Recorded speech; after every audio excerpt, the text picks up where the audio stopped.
मैं डॉक्टर बिहारी लाल, associate professor, राजकीय महाविद्यालय गंगापुर सिटी। आज के इस वीडियो में हम अभिज्ञान शाकुंतलम नाटक के प्रथम अंक के 26वें श्लोक का अध्ययन करते हैं। कालिदास का ये मूल श्लोक है। स्रस्तांसोऽवति मात्रे लोहिते तलौ बाहु घटोत्क्षेपेणात् अद्यापि स्तनवे पथुम जनयति श्वासे प्रमाणाधिको स्रस्तं कर्णशिरोधिपदिने धर्माम्बसां जालकं वन्दे स्रंसिनी चेके हस्ते अमिता पर्याकुला मूर्धजा। इस श्लोक का जो प्रसंग है, संदर्भ है, प्रथम अंक में काणु ऋषि के आश्रम में पहुंचने के बाद दुष्यंत की मुलाकात प्रियबंदा, अनसुया और शकुंतला होती है। उन तीनों से वार्तालाप के संदर्भ में दुष्यंत की रुचि शकुंतला का जीवन परिचय करने में है। तो शकुंतला के बारे में बहुत ज़्यादा से ज़्यादा जानकारी हासिल करते हैं उनकी दोनों सखियों प्रियबंदा और अनसुया से। शकुंतला संकोचवश शर्मा कर वहाँ से चले जाती है कि मेरी बात आप कर रहे हो, मैं यहाँ से चले जाती हूँ। इस पर प्रियबंदा शकुंतला को रोकती है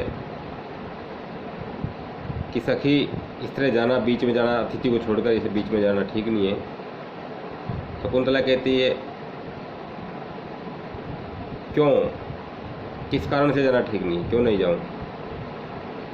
प्रियबंदा कहती है आस प्रयास में कि मैंने आपसे 2 घड़े पानी ज़्यादा सींचा है, तो आप मेरे बराबर पानी सींच कर जाइए, तभी मैं आपको जाने दूंगी। ये कहकर उनको शकुंतला को प्रियबंदा रोक लेती है। राजा शकुंतला को देखता है कि शकुंतला बहुत थकी हुई है। वृक्ष सिंचन के कारण शकुंतला की जो थकी हुई अवस्था है, थकी हुई अवस्था में जो शकुंतला का सौंदर्य है उसका निरूपण कवि ने इस श्लोक में किया है। कवि ने इस श्लोक में विवेचन किया है कि शकुंतला के द्वारा घड़ा उठाने के कारण इसकी जो दोनों भुजाएं हैं, उन भुजाओं के कंधे झुक गए हैं और उनकी जो हाथ की हथेलियाँ हैं वो हथेलियाँ लाल पड़ गई है और अपने स्वाभाविक प्रमाण से अधिक वजन उठाने के कारण शकुंतला बहुत ही कोमलांगी सुंदरी है। शकुंतला ज़्यादा वजन नहीं उठा सकती, लेकिन फिर भी उन्होंने काफ़ी अधिक वजन का घड़ा उठाया। इसलिए अपने प्रमाण से अधिक घड़ा वजन उठाने के कारण इनका सांस फूलने लग गया। तो वो इनका जो सांस तेज़ चलने लगा है, उस सांस की गति ने के कारण इनके स्तनों में अभी भी सिंचन क्रिया बंद करने के काफ़ी देर बाद तक भी इनके दोनों स्तनों में जो कंपन अभी भी महसूस हो रहा है, अभी भी कंपन हो रहा है। और इनके मुख पर पसीने की बूंदें हैं। जिन पसीनों की बूंदों ने इनके मुख पर जो शिरीष के कानों के माध्यम से जो मुंह पर लटकने वाले शिरीष के फूल इन्होंने लगाए हुए हैं, उन्हें शिरीष के फूलों को पसीने की बूंदें रोक रही है। ऐसा पसीना जो शिरीष के पुष्पों को रोकने वाला है, ऐसा पसीनों का जाल इनके मुख पर छिटका हुआ है। पसीने की बूंदें छिटक रही है और शकुंतला का केशपाश जूड़ा ढीला हो जाने के कारण इनके बाल जो इधर उधर फैल गए, उन बालों को इन्होंने एक हाथ से पकड़ रखा है। इस तरह का जो शकुंतला का बहुत ही सौंदर्य युक्त वर्णन दुष्यंत ने जो है इस श्लोक में किया है। तो इसका श्लोक का सबसे पहले हम भाव समझने के लिए, इसका अर्थ समझने के लिए अन्वय करेंगे। तो देखिए, घटोत्क्षेपणात्, घटोत्क्षेपणात् अश्चाबाहु,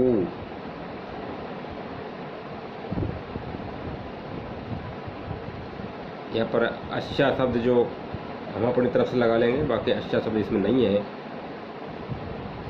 घटोत्क्षेपणात् बाहु, घटोत्क्षेपणात् बाहु, स्रस्ताउ स्रस्ता अंशौ, स्रस्ता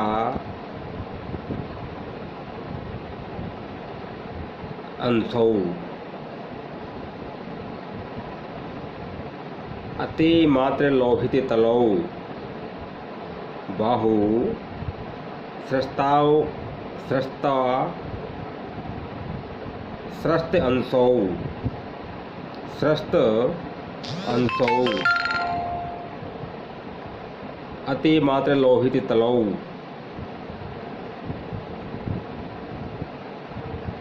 प्रमाणाधिक श्वास, प्रमाण अधिक श्वास, अद्यपि स्तन वेपथुं जनयति, प्रमाण अधिक श्वास, अद्यपि स्तन वेपथुं जनयति।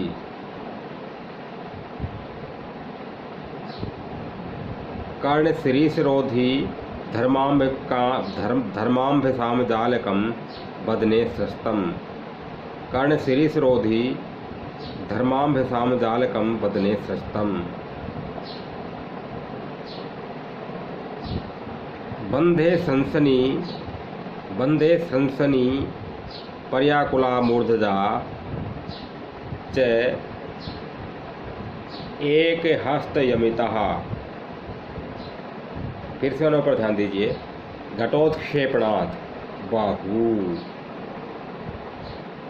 स्रस्त अंशौ, अतिमात्र लोहित तलौ, प्रमाण अधिक श्वास, अद्यापि स्तन वेपथुं जनयति। कर्ण शिरीषरोधी धर्माम्भ सामजालकं बदने स्रस्तम। बंधे सनसनी पर्याकुला मूर्धजा एक हस्त यमितः।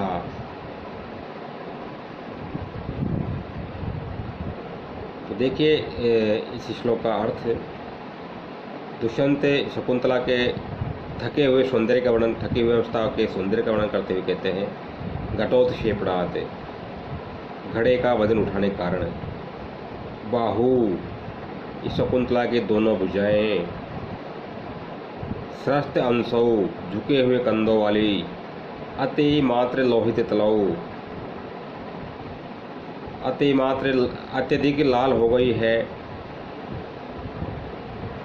हथेली की तलियां, हथेली के तल जिनके जिस ऐसे अति मात्र लोहित तलौ अत्यधिक लाल हथेलियों वाली। घटोत्क्षेपणात् बाहु, घड़े का वजन उठाने के कारण शकुंतला की भुजाएं, स्रस्त अंशौ झुके हुए कंधों वाली, और अति मात्र लोहित तलौ अत्यधिक लाल हथेलियों वाली हो गई है। शकुंतला की बाहु कैसी हो गई है, उसकी दो विशेषता है। स्रस्तो अंशो झुके हुए कंधों वाली हो गई है। दूसरी बात, अति मात्र लोहित तलो अत्यधिक लाल हथेलियों वाली हो गई है। शकुंतला के हाथों की हथेलियाँ वो अत्यधिक लाल पड़ गई है घड़ा उठाने के कारण, और घड़ा उठाने के कारण उनके दोनों कंधे हैं वो झुक गए हैं।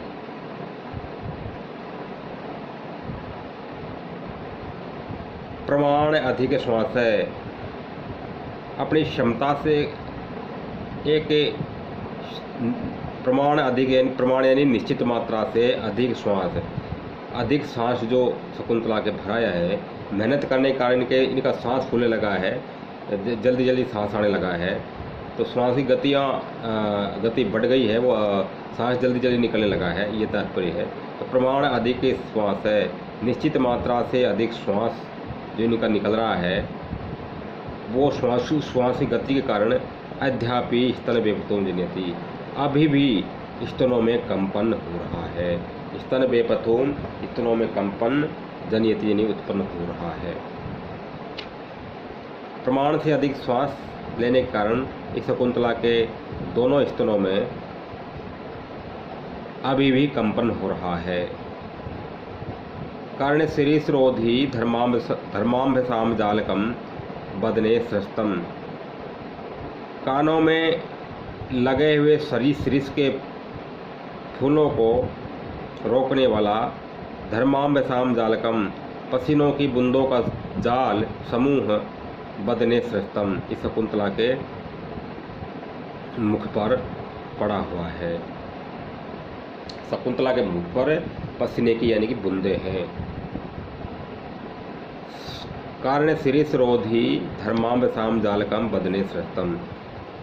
शिरीष के पुष्पों कानों में लगे हुए शिरीष के पुष्पों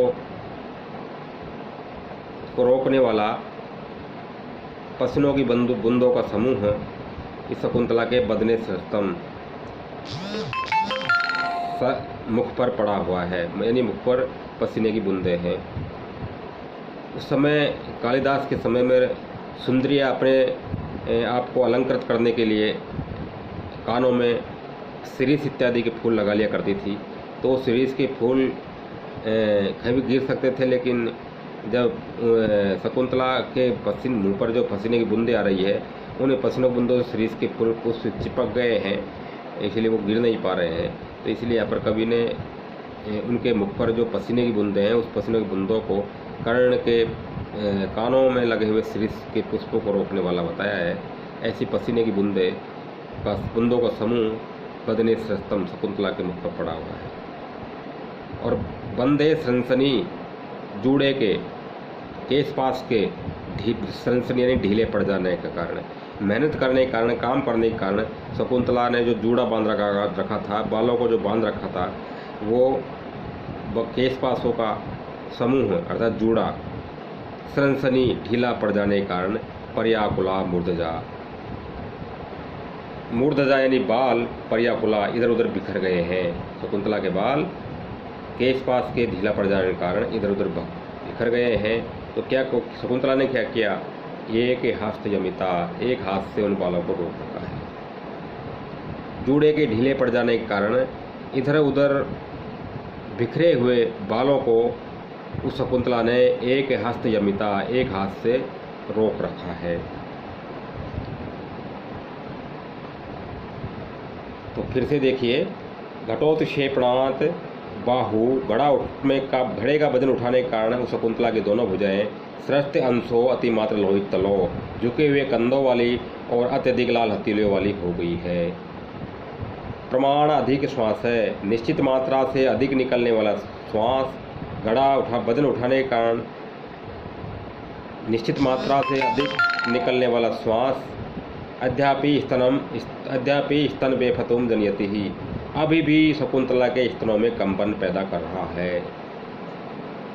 कारण शिरीषरोधी धर्माम्भसाम जालकम बदने सृष्टम। कानों में लगाए हुए शिरीष के पुष्पों को रोकने वाला पसीनों की बूंदों का समूह उसके बदन पर, मुख पर सृष्टम पड़ा हुआ है। बंदे सनसनी पर्याकुला मूर्धजा च एक हस्त यमिता। जूड़े के ढीले पड़ जाने के कारण इधर उधर बिखरे हुए बाल उस शकुंतला ने एक हाथ से रोक रखे हैं। यानी कवि ने शकुंतला का एक सांगोपांग कंप्लीट थकी हुई अवस्था का विवेचन किया है। इसके आधार पर किसी भी कवि के द्वारा एक चित्र बनाया जा सकता है। ये कवि की शैली है। कवि ने बहुत ही एक चित्रकार की तरह शकुंतला का जो सौंदर्य वर्णन है उसका रेखांकन इस श्लोक में किया है।